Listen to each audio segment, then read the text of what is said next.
Kamusta, fire signs? Alamin natin kung ano ang sitwasyon mo ngayon. Gamit ang tarot cards, itong tasa reading at saka mystical cards. Pasensya na kayo guys kung hindi ko masyadong maipakita sa inyo yung nakikita ko sa tasa reading. Kasi mas nakafocus ako sa tasa. At sa sasabihin ko sa iyo.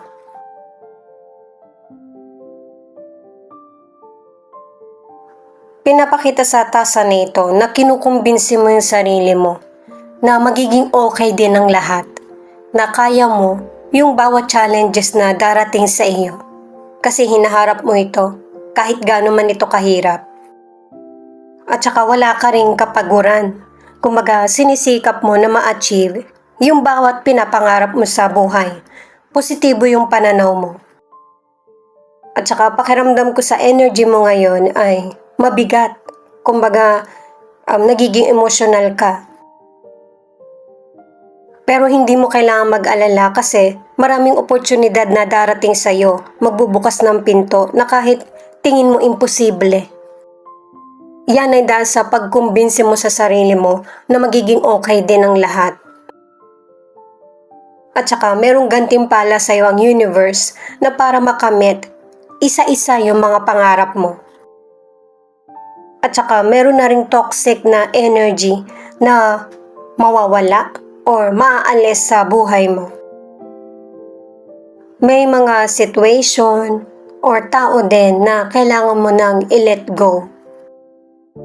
At saka meron ding person na pipirma ng bagong kontrata. At itong bagong kontrata or sisimulan mong trabaho, pakaingatan mo na. Para mangyari itong pinapakita ng tasa reading na yung mga inipon mo, hindi naman ito ganun kalaki.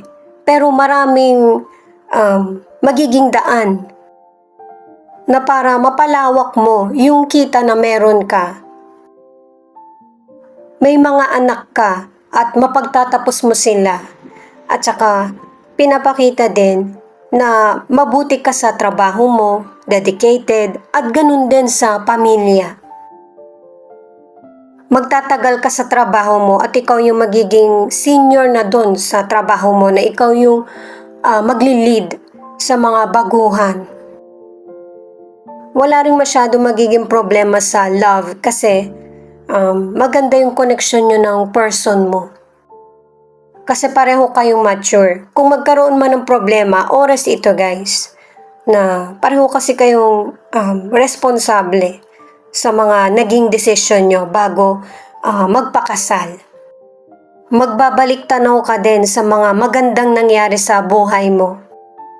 Ngayon ka lang magiging busy, pero sa panahon na pagbabalik tanaw, doon na yung nakakapag-relax ka na. Na worth it yung mga pagsusumikap mo, may mga napuntahan na ikakabuti rin ng iba at saka ng pakiramdam mo. Ito naman yung mystical card para sa additional na kaalaman kung ano pa yung masasabi. Paalala para sa mga bagong viewers na ang reading na ito ay timeless reading, general reading at guide po lamang, kaya hindi po magre-resonate sa lahat. Kunin mo lang yung akma sa sitwasyon mo at kung kailan mo ito napanood, yun ang start ng 1 week reading para sa iyo. Ikaw na bahala magpalit kung si person mo ito o ikaw. Ang ibig sabihin nitong tatlong cards na ito guys, karmic relationship, abundance at respect. Ang ilan sa inyo, yung bang nabuhay na kayo sa nakaraan ng person mo, naging magkarelasyon na kayo. Kailangan mong maunawaan kung bakit masyadong komplikado yung relationship niyo ng person mo. Kumbaga, suriin mong maigi kung ano yung dapat idagdag o kaya ano yung kakulangan. Ganon din sa career o kaya sa negosyo. Na para maging maganda yung connection mo sa kapwa mo, kailangan din ng pagsusuri. At saka wag mo rin masyadong i-focus yung sarili mo sa problema. para makakahanap ka rin or makakaisip ka ng mas magandang solusyon, kailangan din ng distansya.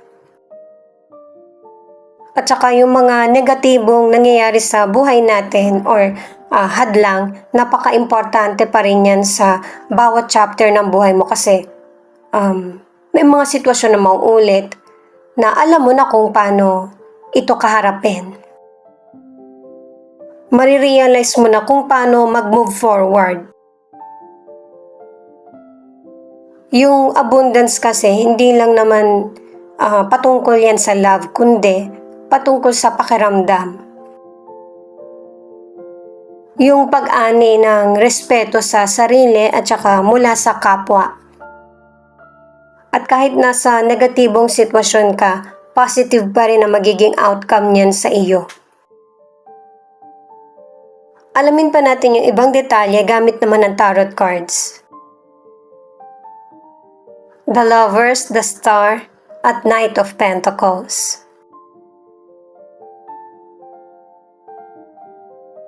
Yung person mo ang unang nagkagusto sa iyo. At saka nag-iisip ka kung yung relationship nyo ba ay ipagpapatuloy mo pa sa mas lalong committed na stage. At kung ano man sitwasyon ang kinasasangkutan mo, kailangan makapag-communicate ka ng klaro sa person, sa katrabaho, or sa karelasyon mo. Para walang magiging maling impression. At saka i-release din kung ano yung mga situation na nagpapadelay sa mga decisions mo. At saka nakatatlong words ka na kailangan ng space or suriin maigi kung ano yung mga gusto mong gawing desisyon. Sa career or negosyo, ang advice ng mga cards na ito ay maging mature at focus. Kasi magiging pabor sa'yo yung kapalaran. Kumbaga magiging maganda yung daloy ng career mo o kaya ng negosyo. Maging wise ka rin sa mga choices mo. Hindi pwede yung ito lang kasi yung gusto mo. Kailangan malawak yung pangunawa mo sa mga bagay na kahit hindi mo gusto. Para mas maging handa ka sa big changes na mangyayari sa career mo or negosyo. Para naman sa ilang single, humahanga ka lang dun sa potential person. Hindi mo pa sure kung mahal mo talaga siya. Pero maraming mga katangian na nagugustuhan mo. At saka ang ilang single, ang mas binibigyan ng focus ay yung sarili at saka ang career. Ito naman yung additional card kung bakit pinakita yung mga naunang cards, ang Three of Swords. Pinapayuhan ka ng card na ito na nakaka-experience ang ilan sa inyo ng anxiety o kaya depression. Huwag kang mag-give up kasi yung mga positive na dumarating sa buhay natin, tayo yung nagdadala niyan. Kapag negative yung nasa isip mo, yun na talaga yung mangyayari. Kaya mas maigi na mas isipin mo yung mga bagay na napagdesisyonan mo na tama para sa iyo. At saka single ka man or nasa relationship, itawid mo yung buhay mo sa mas maayos, lalo na kung mayroon kang desisyon na gustong gawin na hindi naman makapanakit ng kapwa. Sa mga nasa relationship, nakadalawang cards ka na ayusin nyo ng person mo ang relationship nyo para mag-progress ito. At ito na yung start na magiging committed na yung relationship nyo. Kumbaga, solid. The Emperor, the Hierophant, at the Devil. Merong victory, success na darating sa buhay mo, pero bago mo ito makamit, kailangan malawak yung pangunawa mo sa sitwasyon na kinakaharap. Hindi pwedeng nakikinig ka lang sa kapwa mo kung ano yung sinasabi nila. Kailangan ikaw din mismo yung makaka-witness sa mga naririnig mo or nararamdaman. At saka may mga taong maganda yung image mo sa kanila. Pero hindi mo kailangan i-pressure yung sarili mo sa mga ini-expect ng ibang tao sa iyo. May sarili kang choices. Sa financial, ang advice ng cards ay hinay-hinay sa paggastos at saka kung meron ka mang problema sa financial, meron ka pa rin namang magagawa para matulungan yung sarili mo. At saka mas makakatulong sa iyo yung mga lumang nakagawian mo patungkol sa financial para makaipon ka or magkaroon ng increase sa income. Sa ilang single, ano man ang gender mo, magkaroon ka ng desisyon para sa love. Kung magseseryoso ka ba or hindi. Kasi kung hindi, huwag ka muna makipagrelasyon. Kasi may mga person na nasasaktan kasi panandalian lang yung relationship mo sa kanya. Lalo na't ang ilan sa inyo, nakakahanap ka o nakakatagpo ka ng person na seryoso makipagrelasyon.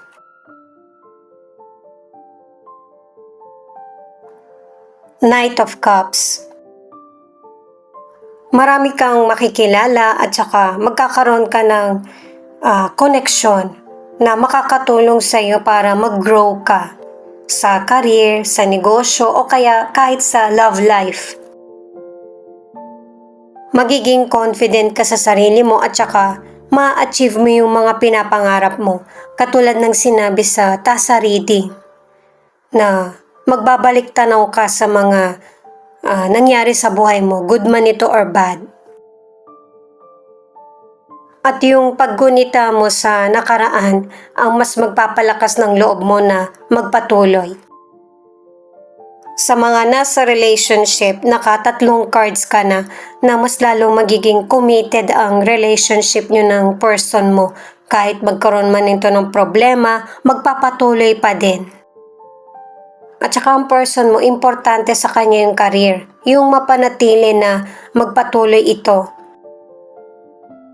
Minsan nasosobrahan na din yung pakikisama niya kaya ang ilan sa inyo ito yung nagiging issue. Nagkakaroon ng selos or pagdududa. Guys, general reading ito kaya kunin nyo lang yung akma sa sitwasyon nyo at saka ikaw na magpalit kung si person mo ito o ikaw.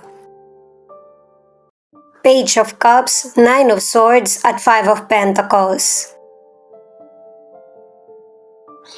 May napansin ka sa person mo na pagbabago, lalo na't ang ilan sa inyo, nawawalan siya ng oras sa iyo. At nalalaman mo na may problema ang career o kaya ang relationship dahil na rin sa financial. Kasi ang ilan sa inyo, meron kang natuklasan sa person mo. Hindi mo pa ito nasasabi sa kanya. Pwedeng pang-financial, na hindi ka na niya nababahagian or meron siyang ginastos na hindi mo alam. Sa kalusugan, pinapangalagaan mo yung health mo kasi marami kang mga bagay na gustong kaharapin o responsibilidad. Masyado mo ding nagagamit yung energy mo, nakadalawang cards ka na. Sa sobrang paggamit, sumasakit na rin yung ulo mo or mabilis kang mapagod. Kahit na importante yung mga obligasyon o responsibilidad na binibigyan mo ng pansin sa buhay mo, importante rin naman yung pahinga at saka yung sarili mo. Sa mga single, ang ilan sa inyo nakadalawang cards ka na meron kang person na nagugustuhan pero hindi mo sinasabi yung feelings mo. Itong Two of Pentacles ang nagsasabi na deserve mo na magkaroon ng kapayapaan. Nakadalawang cards ka na anuman ang challenges na kinakaharap mo, harapin mo ito at huwag kang mag-give up. May abilidad ka na maisaayos ang buhay mo sa tamang direksyon. At may mga hindi mabilang na oportunidad na darating sa iyo, lalo na sa future, kaya magtiwala ka sa sarili mo. Suriin maigi kung ano yung kailangan mo sa buhay. At saka sa mga single, i-let go mo na yung past para makilala mo na yung nakalaan para sa iyo. Itong Queen of Swords, di ba nga nasabi sa mga unang cards na ginagawa mo kung ano yung in-expect ng mga tao sa iyo. Ngayon, magkakaroon ka na ng desisyon para sa sarili mo. Hindi ka depende sa kung ano yung sinasabi ng iba. Itong The Temperance ang nagsasabi na marami ka pang pagdaraanan sa buhay. Pero manatili kang matatag at saka maniwala na merong magandang kapalit yung mga paghihirap mo. Kasi meron naman talaga. Ipagpatuloy na planuhin yung mga long-term goals mo sa buhay. Itong Queen of Pentacles ay binibigyan ka ng advice na panatilihin mo na maging matagumpay ka, na maging stable yung relasyon mo at yung maging happy yung buhay mo. I-welcome mo yung mga taong winu-welcome ka rin sa buhay nila. At saka soon, yung dinarasal mo kay God, ibibigay sa iyo. Yan yung mga kapalit ng mga magandang nagawa mo sa kapwa. Ituloy ko na para sa mga nasa relationship na ang ilan sa inyo susundin mo na kung ano yung nasa puso mo. At saka ang ilan sa inyo nadiskubre mo din na ang problema nyo sa relationship ay financial. Kaya sisikapin mo na matulungan yung person mo. Ito naman yung angel number mo.